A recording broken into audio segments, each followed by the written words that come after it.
අටවැන්න. ඒකලිත Q ලක්ෂීය ආරෝපණයක් පාරවිද්‍යුත් නියතය K වන පාරවිද්‍යුත් මාධ්‍යක තබා ඇත.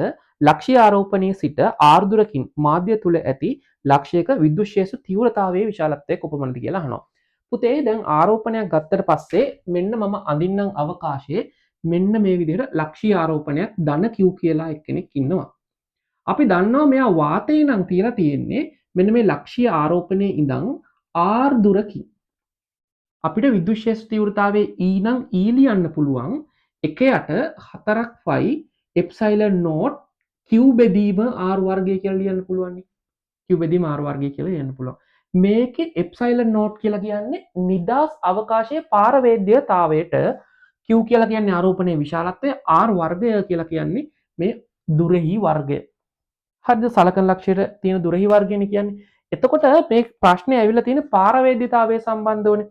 එතකොට ඔයගොල්ලන්ට මේකෙදි මේ පාරවේදිතාවය කියන්නේ මොකක්ද කියලා මම කියලා දෙන්නම්. පාරවේදිතාවය කියලා කියන්නේ පුතේ අවකාශයේ විද්‍යුත් බල රේඛාවලට විනිවිද යාමට පුළුවන් හැකියාව.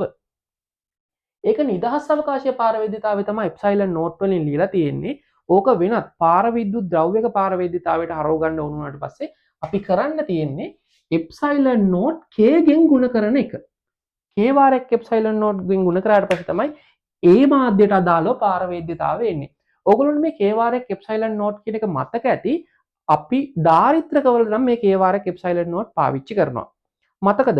ධාරිත්‍රකයක තහඩු දෙක අතරට පාරවිද්‍යුත් ද්‍රව්‍යයක් ඇතුළත් කරාට පස්සේ ධාරිතාවය වෙනස් වෙනවනේ. කොහොමද වෙනස් වෙන්නේ? මෙහෙම නිදහස් තහඩු දෙකක් තියෙනවනම් අපි ලියන්න පුළුවන් එප්සයිලන් නෝට් A බෙදීම D කියලා.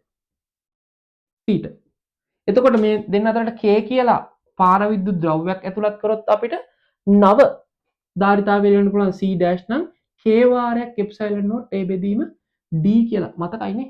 ඔහොම එකක් තියෙනවා. දැන් බලන්නකො මෙතනත් එප්සයිලන් නෝට් K ගෙන් ගුණ වෙලා තියෙන්නේ. මෙතනත් එප්සයිලන් නෝට් K ගෙන් ගුණ වෙලා තියෙන්නේ.